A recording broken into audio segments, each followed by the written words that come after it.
April 16, 1972.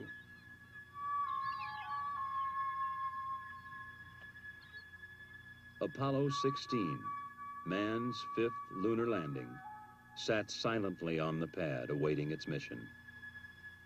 Inside the astronaut quarters, its relaxed crew ate Sunday breakfast. John Young, a veteran of 3 previous space flights, was commander. Ken Mattingly, command module pilot, would conduct orbital experiments around the moon, while Charles Duke explored the lunar surface with Young. April 22nd. Young and Duke would find themselves strapped into a small electric car called the Rover, bouncing across the lunar plateau known as Descartes. The old water bag is working super. This is going to be a good day, Charlie. Yow! Woo! Man, that's a great big skid. We're doing 10 clicks, Tony.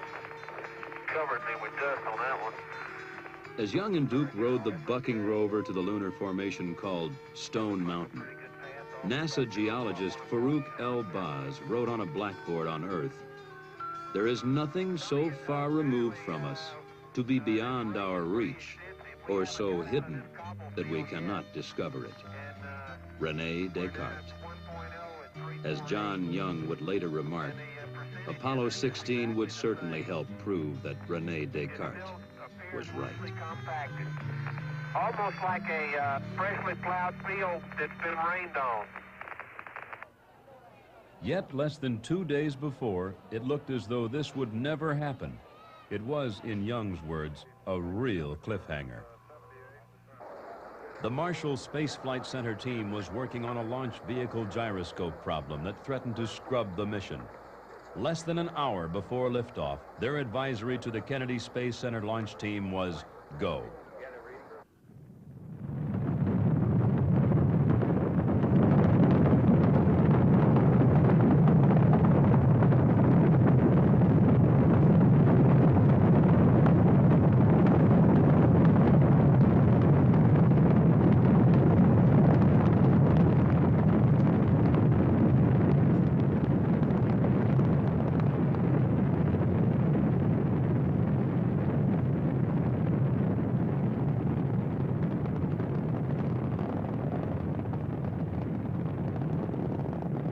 The liftoff had been perfect.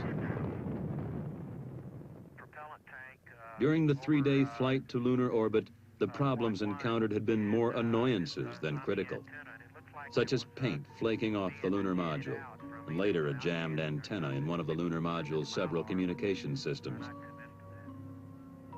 All in all, it had been a quiet flight. April 19th. The burn into lunar orbit was right on. Oh, Houston, Sweet 16 has arrived. The subsequent maneuvers all went without a hitch. Then the next day, April 20th, Young and Duke undocked the lunar module preparatory to landing, leaving Mattingly in the command module.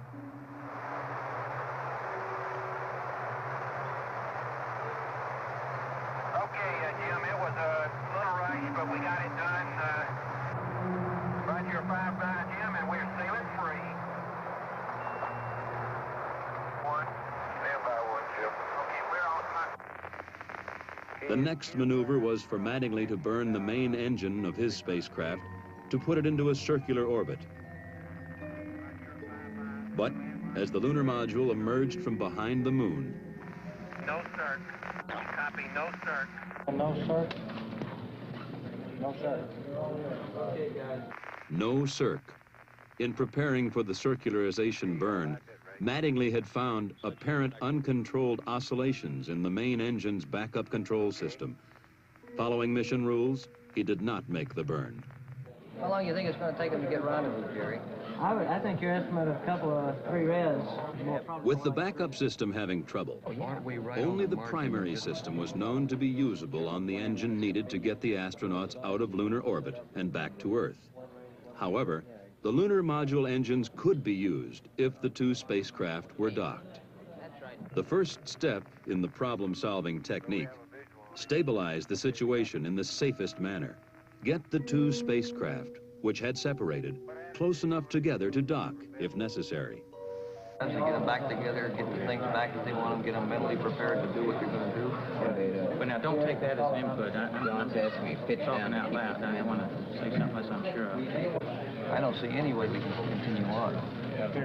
At that moment, the chances for a landing looked pretty slim. But you look at a problem step by step. Step one underway, you look at step two. Analyze the problem as completely as possible within the time frame.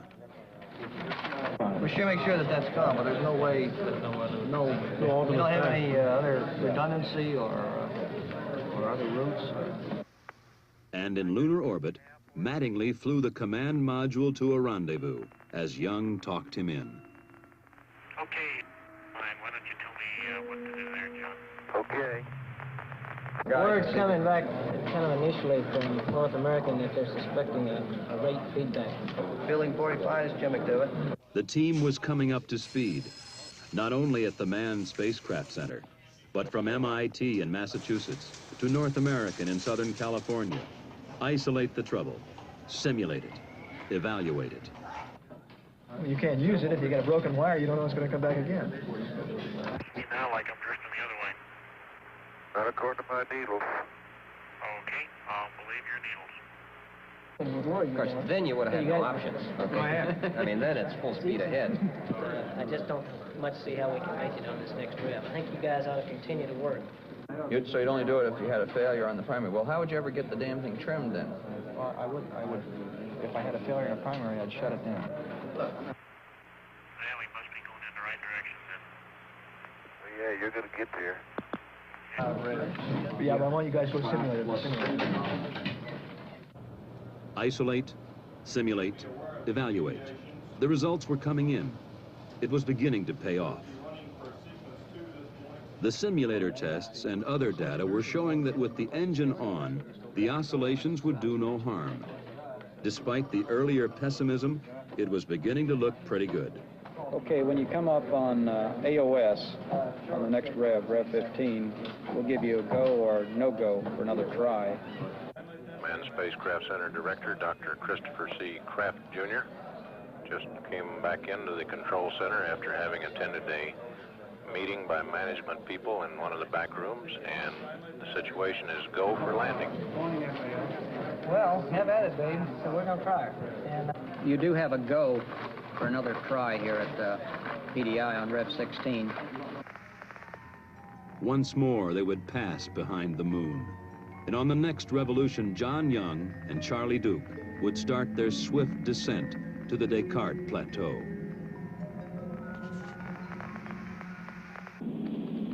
Okay, filter initialization looks good. Right on. Feel that beauty? Come on. 200. Pro. Pitch over. Pitch over. Huh? And here it is. Gator, Lone Star. Right on. All the things, Charlie. Okay, 40 degrees, 38 degrees. Right helmet on dot, north ray. Okay. Looks like we're going to be able to make it, John. There's not too many blocks up there. Ryan, you go for landing. Right now looks pretty good. Go. Go, Hunter. Okay, any words in this? Go, Slam. Looking good. It looks good. Transport rate's going down. That comes the shadow. Okay, down at 3, 50 feet. Down at 4. Give me one click up. You're backing up slightly. Okay, 2 down. Stand by for contact. I'm gonna let her down. You level off. Let her on down. Okay, 6%. Plenty fat. Contact. Stop. Boom. Wow! Oh, man! Oh, we're around and finally here, Houston. Fantastic! The original plan had called for Young and Duke to get out and explore shortly after landing. However, the near abort had lasted 6 hours. The tired astronauts would sleep. April 21. Mission Commander John Young stepped onto the Descartes formation, 11:58 a.m. Eastern Standard Time. They are mysterious and unknown Descartes.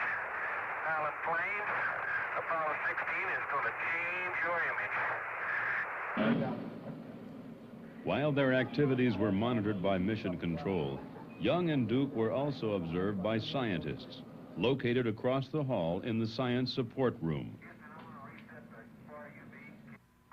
After unloading the rover from its storage bay in the lunar module, they planted the flag. Hey, John, this is perfect with the limb and the rover and you and Stone Mountain and the old flag. Come on out here and give me a salute. Big Navy salute. Off the ground, before. There we go. Good. Young set up an ultraviolet camera to provide the first astronomical observations from the moon.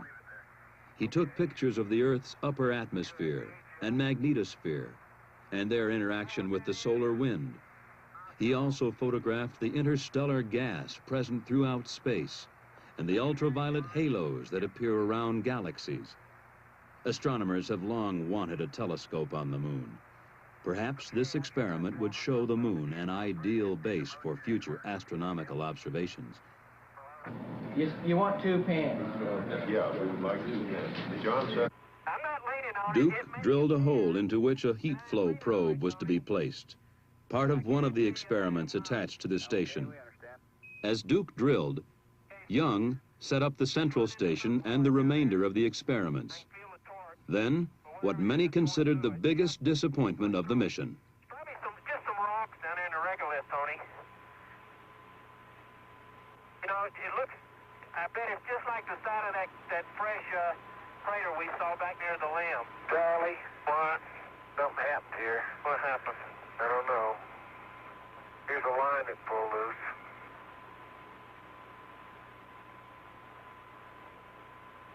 Uh-oh. What line is it? That's the heat flow. Pulled it off. God, I'm sorry. I didn't even know it. Now that means you've got to mate all those wires, separate wires in there, and have them insulated from one another. That's right. And if that doesn't occur, what are the chances of shorting out the central station? Well, that's another one that they're working. On Earth, they tried to figure a way to fix the heat flow. On the moon, the astronauts continued with the other experiments. Young placed a series of sensors in the soil, then fired explosive charges, mapping the lunar subsurface much as geologists on Earth use explosives to search for oil. 4, 3, 2, 1, fire. Stuck in the ground and when I try to get this stuff over there now.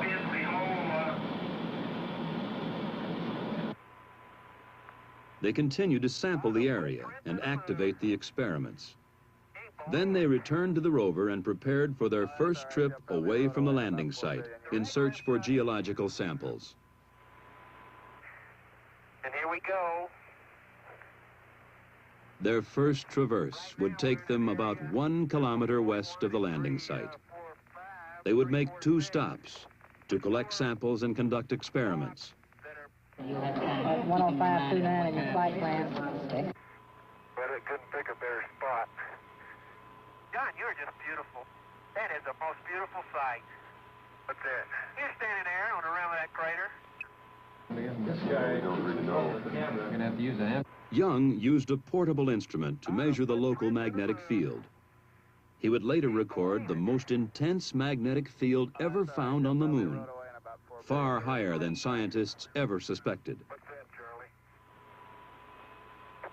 It's really some crater. As you come around there, there's a rock in the near field on this rim that has some white on the top of it. We'd like you to pick it up as a grab sample. This one right here? That's it. This one right here? That's it. You got it right there. Okay, we copy that. There would be one more stop before they got back to the lunar module to close out this EVA. With Duke acting as photographer and Young as driver, they put the rover through a full test. Man, you are really bouncing.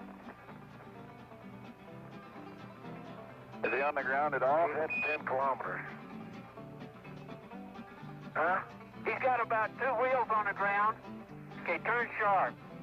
I have no desire to turn sharp. Okay, here's a Sharpie. Hey, that's great. He's a big rooster tail out of all 4 wheels. And as he turns, he skids. The back end breaks loose just like on snow. Come on back, John. Hey, the deck is running. Then I'll tell you, Indy's never seen a driver like this. Okay, when he hits the craters and starts bouncing, it's when he gets his rooster tail. He makes sharp turns. Then it was back to their lunar base, activate experiments, and close out EVA-1.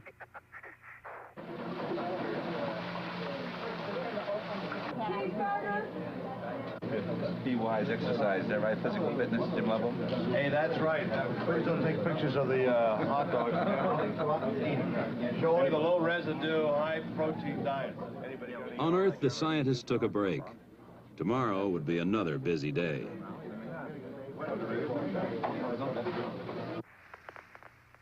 April 22nd.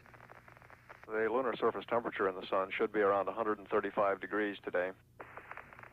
Today they were headed a little over 4 kilometers south to climb their rover up the side of Stone Mountain. Man, we are really going up a hill, I'll tell you. Their first station, a crater 700 feet above their lunar module. Wow, what a place. What a view, isn't it, John? It's absolutely unreal. We really come up here, Tony. It's just spectacular. I have never seen it. All I can say is spectacular, and I know y'all are sick of that word, but my vocabulary is so limited. Let's see what we can do. If we got that rake soil, if we got certainly something, we could go to one-man sampling and maybe do it. They would make a total of 6 stops on this traverse, collecting samples from large rocks down through the intermediates to the smallest soil particles. They would operate experiments measuring the strength of local magnetic fields to measuring the resistance of the soil to compaction. 3, 4, 5, 6. Really good for these things.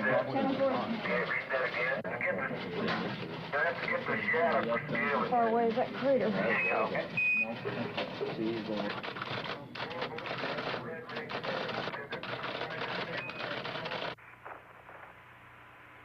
We come a long way. Hey, John, it's easier to go straight across. That was fun. Well, I haven't had any trouble. Okay. I have a tough time walking up there. The sampling time used up, it was time to return to the rover and head back to the lunar module. And they did it in 2 minutes less travel time than they were 10 minutes pre-planned. Fantastic. Tony, how about an extension, you guys? We feeling good. Dad, all we're going to do tonight was sit around and talk. But with the limited oxygen and water in the backpacks, it was finally time to close out EVA-2. Okay. Now I think they realize that it's not more, well, a gee whiz, like my friends say, thrill, but it's real exploration, and this is much more serious and much more important for the future of mankind than just a plain exploit, a technical or technological exploit. This is exploration. Ray Bradbury claims that what mankind sees in the exploration of space is his first chance at immortality since he invented religion. April 23rd. The decision had been made not to try and fix the broken heat flow experiment because of the time and complexities involved. Traverse number 3. Today, Young and Duke would head north about 5 kilometers to North Ray Crater, the largest lunar crater to be sampled by men.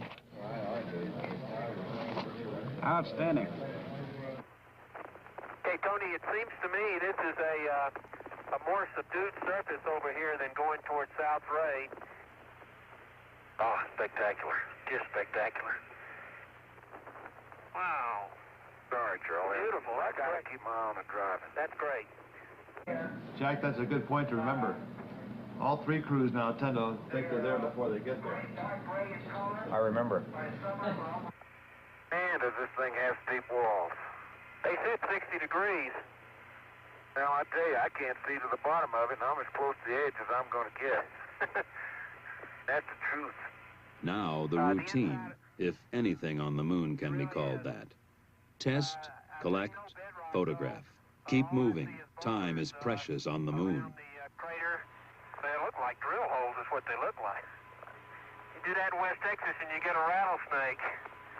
Here you get permanently shattered soil. How about rolling that one over? No way. Then, one of the most spectacular discoveries of the mission. Look at the size of that biggie.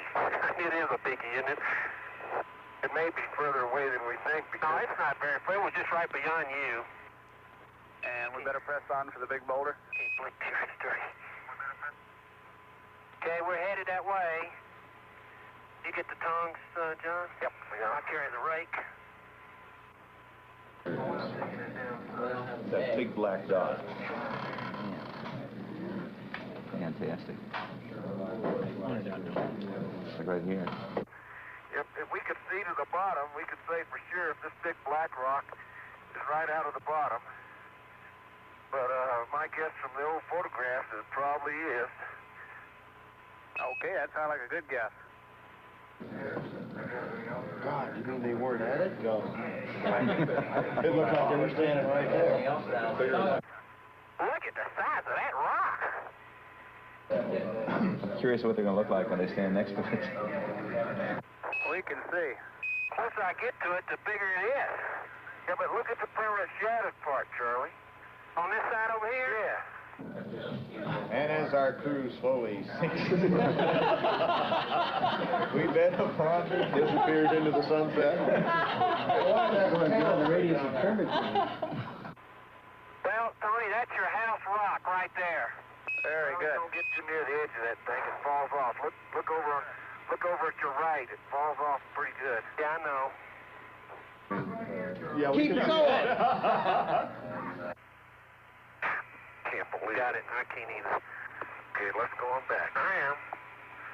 Be right with you. And we encourage you just to look for some variety.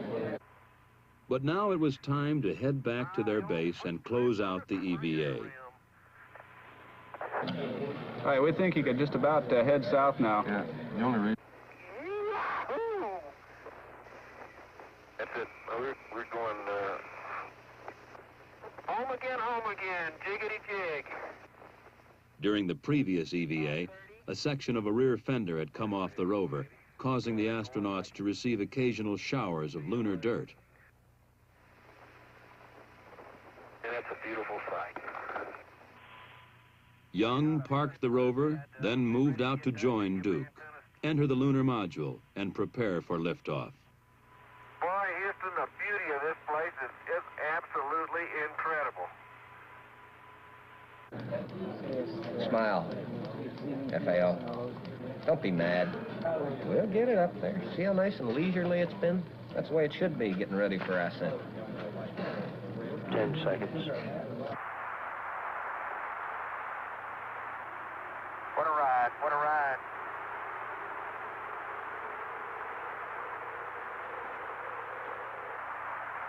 Pitch-over's on time.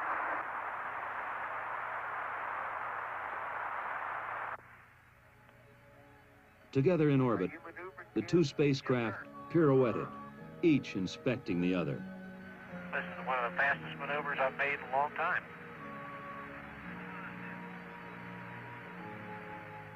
The inspections complete, the command module and lunar module maneuvered to docking. John Young, Ken Mattingly, and Charlie Duke, reunited aboard the command module, settled down for tomorrow's tasks. Jettison the lunar module and burn out of orbit to come home. April 25. Ken Mattingly left the confines of the command module cabin, 173,000 miles from Earth. As he orbited the moon, he had not only made visual observations, he had been operating a complex series of experiments. Many of these had returned instant data to Houston. 2 had taken thousands of high-resolution pictures of the lunar terrain. Now, Mattingly retrieved the film canisters and made his way back to the cabin with them, as Charlie Duke stood in the hatch to help him. It had been quite a mission. In John Young's words, I think we've seen as much in 10 days as most people see in 10 lifetimes. April 27, the last day. The crew looked out their windows through the 5,000-degree fireball of re-entry at their native planet.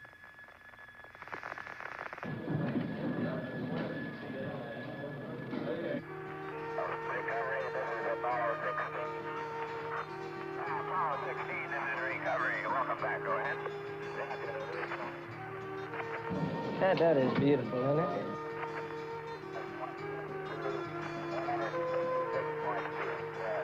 Now they're blooming.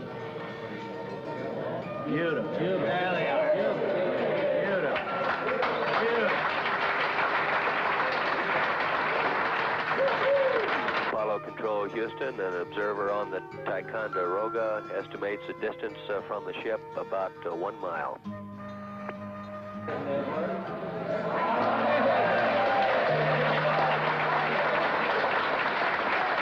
Just got it on in service.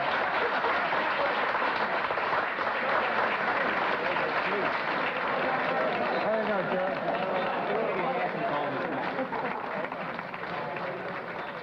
Now, huh, now? You saw an example of goal-oriented teamwork in action. The kind of thing that made this country great and the kind of thing that's going to keep it that way. A real smooth shot. Every bit of it, Jerry. You brought them in beautifully. Well done, young man. Outstanding. I cannot touch that cigar anymore. I cannot.